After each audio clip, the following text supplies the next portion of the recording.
दोस्तों, बाजार में जब हम कुछ भी इन्वेस्ट करते हैं तो उसके ग्रोथ के पीछे बहुत सारे कारण होते हैं। बाजार को बहुत सारी चीजें प्रभावित करती हैं, बहुत सारा टेक्निकल एनालिसिस उसमें होता है।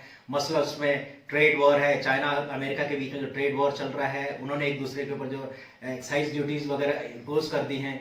ऑयल वॉर चल रहा है गल्फ में। इसके अलावा इंटरनेशनल इंडाइसिस होते हैं, डाउ जोन्स कैसे परफॉर्म कर रहा है, नास्डैक कैसे परफॉर्म कर रहा है। निकेई सुबह निकेई सबसे पहले शुरू होता है, डाउ पे खत्म हो जाता है। पूरे दिन भर मार्केट अप्स एंड डाउन्स को झेलता है।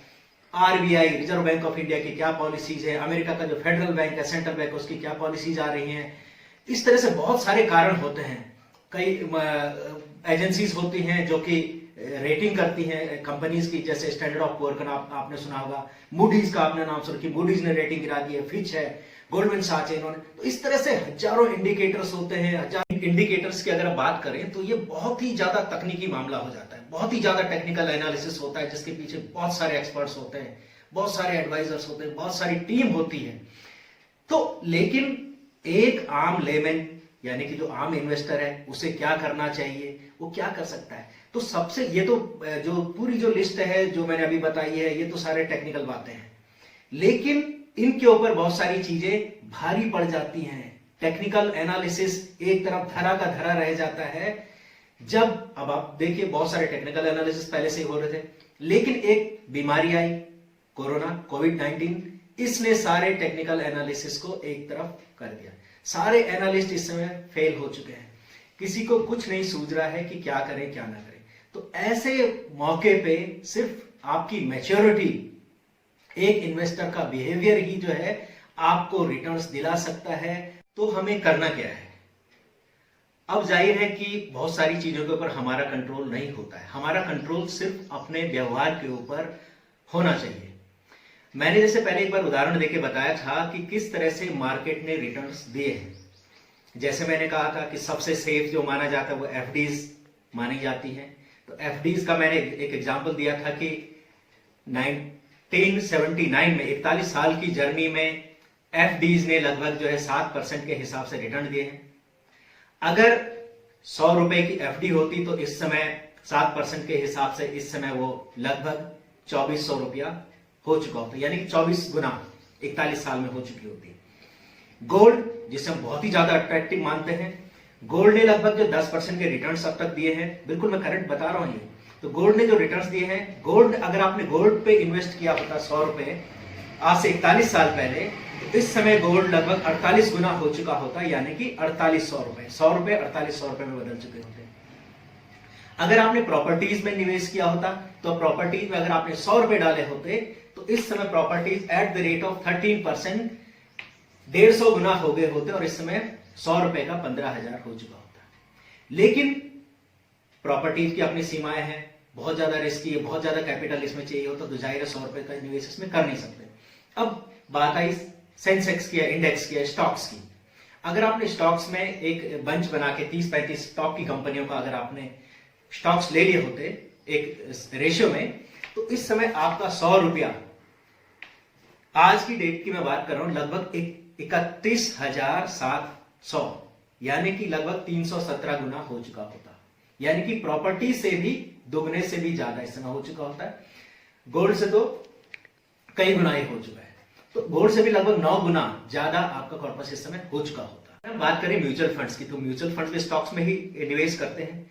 अगर आपने म्यूचुअल फंड्स में 100 रुपए तब निवेश किए होते, क्योंकि म्यूचुअल फंड्स जो हैं एक्टिव फंड मैनेजमेंट के अंदर आते हैं, तो वो लगभग जो है इससे 1 या 2% से लेके कई बार तो 4 या 5% तक ज्यादा रिटर्न्स देते हैं। मैं सिर्फ यहां पे एग्जांपल लेता हूं, 1%, यानी कि 16% उसने रिटर्न दिया। तो इस समय म्यूचुअल फंड्स लगभग जो है 43, आपका 100 रुपए 1971 से अब जाके ये जो है 43,000 रुपया हो चुका होता, यानी कि 430 गुना। तो आप मान सकते हैं कि जो निवेशक जो होता है, अगर आपके अंदर पेशेंस है, सब्र है, टाइम और टाइमिंग सबसे इंपॉर्टेंट है। आप कब मार्केट में आते हैं और कब तक रहते हैं, टाइमिंग से भी ज्यादा इंपॉर्टेंट है टाइम। आप कितना टाइम दे रहे हैं, कितना होराइजन आपका है। बीच में आपको एक्स्ट्रा बेनिफिट्स उठाने के लिए बीच में आपको एडवाइजर की जैसे आप सलाह लेते हैं, या एडवाइजर आपको कुछ सलाह देता है, तो आपका जो गोल है वो आपका जल्दी पूरा हो जाता है। तो सबसे ज्यादा जरूरी है आप खुद को कंट्रोल में रखें। कोरोना हमारे कंट्रोल में नहीं है, गल्फ में जो वॉर चल रहा है, जो ऑयल प्राइसेस का जो वॉर चल रहा है, वो हमारे कंट्रोल में नहीं है। कल कोई बहुत बड़ा संकट आ जाता है, वो हमारे कंट्रोल में नहीं। वो संकट भी मैंने बताया था, कई बार आ चुका है। 2000 में जो है आईटी बबल हुआ था, यानी कि आईटी का जो बहुत ज्यादा जो शेयर ओवर वैल्यूड हो गए थे, जो प्राइसेस वो अचानक वो गिर गए। तो उस समय भी जो है 2000 में भी ये संकट आया था। इसके बाद जो 2008 में भी आया था, जब बैंकिंग क्राइसिस हुआ था, फाइनेंशियल क्राइसिस हुआ था, बहुत सारे बैंक्स डूब गए थे, भारत में सत्यम जैसी कंपनी डूब गई थी, उससे भी उभर के आए। ये सारे झटके झेले हैं मार्केट ने, एक मैच्योर निवेशक ने ये सारे झटके झेले हैं। इसके बावजूद भी उसका 100 रुपया इस समय जो है 43,000 पे है। तो सबसे ज्यादा जरूरी है कि हम अपने व्यवहार पे, अपने इमोशंस पे कंट्रोल रखें। तो सबसे इसीलिए इस समय सबसे ज्यादा जो रिसर्च हो रही है, वो रिसर्च हो रही है ह्यूमन बिहेवियर के ऊपर, इन्वेस्टर्स बिहेवियर के ऊपर। अगर हमारा व्यवहार बाजार के हिसाब से नियंत्रित रहता है, बाजार का हम भी कोई असर नहीं होता है, तो हम जो है बहुत अच्छे रिटर्न्स इस समय भी ले सकते हैं। बल्कि तो बहुत बढ़िया मौका है, उसका मैंने उदाहरण आपको दिया था। दोस्तों, बाजार के व्यवहार को समझने के लिए थोड़ा स्लाइड पे अगर आप ध्यान दें, ऊपर लिखा हुआ है कि Sensex has never given returns between 12 to 15%। यानी कि सेंसेक्स ने कभी भी पिछले 40 साल से, जब से सेंसेक्स बना है तब से कभी भी उसने 12 से 15% के बीच में रिटर्न्स नहीं दिए। इसका मतलब यह है कि उसने कभी बहुत ज्यादा रिटर्न दिए, जैसे यहाँ पे 81 के इस क्वार्टर में उसने जो है 60% के करीब रिटर्न दिए, फिर यहाँ पे वो 5% के बीच में आ गया। यहाँ पे उसने जो लगभग 95% के करीब रिटर्न दिए, फिर यहाँ पे -15 to 18% के करीब आ चुका है। इधर आप देखें तो या तो बहुत ज्यादा रिटर्न दे रहा है 80% के, या वो डाउन बहुत ज्यादा चला जाता है। तो इस तरह से ये जो बार्स आप दिख रहे हैं, कहीं पे 80% दिख रहा है, कहीं पे 70% दिख रहा है, कहीं पे 100% दिख रहा है, इधर 80% के करीब है। तो इधर आपने, जैसे मैंने कहा 2008 के क्राइसिस में बहुत ज्यादा नीचे चला गया था, तो 2008 में लगभग 60-65% के करीब डाउन दिख रहा है। सेंसेक्स का या मार्केट का व्यवहार, मार्केट बहुत ज्यादा सेंसिटिव होता है, वो बिल्कुल भावनाओं पे चलता है। लेकिन हमें खुद को जो है, अपने आप को जो है मार्केट के सुपुर्द नहीं कर देना चाहिए। यहीं पे जो है मैच्योरिटी, यहां पे जो है हमें जो है मैच्योरिटी दिखानी होती है। यानी कि जो इन्वेस्टर 40 साल की जर्नी में जो 81 में जो यहां पे भी था और यहां पे भी था, वो इस समय जो है लगभग 15-16% के करीब रिटर्न्स वो ले चुका है, अगर उसने इंडेक्स में भी किया होगा। लेकिन जो इन्वेस्टर कभी आते हैं कभी चले जाते हैं, मार्केट जो इन्वेस्टर यहां पे आया होगा उसने जो 175% के रिटर्न लिए होंगे।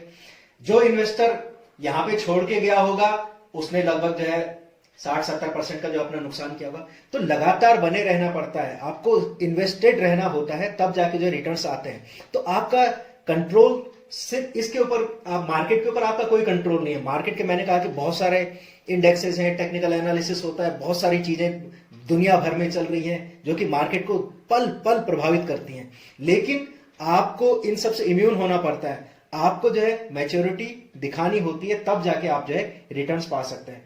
और अगर आप लगातार बने हुए हैं तो कोई भी ताकत जो है आपको जो है रिटर्न्स या अच्छे रिटर्न्स बनाने से नहीं रोक सकती। दोस्तों, मेरे पीछे जो है एक लोगो है, ये ऐप आपके पास होगा, माईकैम्प्स। जब भी हम जो है किससे निवेश करने के लिए जाते हैं या कोई, तो एडवाइजर से हम मांगते हैं कि हम इसको अपडेट कैसे करेंगे, हम कैसे देखेंगे, तो आपको बता दिया जाता है कि आप माईकैम्प्स को देख सकते हैं। गड़बड़ वहीं से शुरू होती है। माईकैम्प्स ऐप या कोई भी अपडेट लेने की आदत, ये निवेश की सबसे बड़ी दुश्मन है। आप इसके बाद इन्वेस्टर नहीं रह जाते, आप गैम्बलर हो जाते हैं। ये सिर्फ हेल्पिंग टूल है, ये एक टूल है जिसकी वजह से आप कभी कभी छोटी सी मदद ले सकते हैं। लेकिन आप इसको जो है हमेशा सुबह सुबह जो है, सबकी आदत हो जाती है कि देखते हैं मजा आ रहा है, इसमें ऊपर चला गया है तो थोड़ा सा नीचे आ गया तो घबराहट हो रही है, तो आप फिर फोन मिलाना शुरू कर देते हैं कि सर इस समय तो मेरा डाउन चला गया है, मैं क्या करूं, बाजार से निकल जाऊं। सिर्फ तभी जब बहुत ज्यादा जरूरी, लेकिन जब जरूरी हो तो आप करेंगे, फिर वो हैबिट पड़ जाती है। तो आप इससे बचें। ये बहुत बड़ा जो है ये हथियार है एक तरह से, जिसका इस्तेमाल करना हमें नहीं आता। ये हैंड ग्रेनेड है, ये आपके इन्वेस्टमेंट को कहीं का नहीं रहने देगा। आप बेहतर हैं, हमसे सलाह लें, और हमसे बेहतर सलाह कहीं मिलती है वहां उससे सलाह ले सकते हैं। हमसे भी बेहतर जो है एडवाइजर हैं, जिनको नॉलेज है, उनसे आप सलाह ले सकते हैं। लेकिन माईकैम्प्स को देख के अपने खुद को जो है मार्केट के सुपुर्द ना करें। बस मेरी यही आपसे गुजारिश थी। उम्मीद है दोस्तों आपको ये वीडियो पसंद आया होगा। कोई भी आपका क्वेरी हो, रिव्यू हो, इसमें कोई अच्छी बात हो, कोई बुरी बात हो, कोई सवाल हो, वो आप मुझे बता सकते हैं। आप पर्सनल कॉल भी कर सकते हैं, व्हाट्सएप पे भी कर सकते हैं। और यूट्यूब चैनल पे भी आप जो है वहीं पे जो कमेंट सेक्शन में अपनी राय दे सकते हैं। धन्यवाद बहुत बहुत।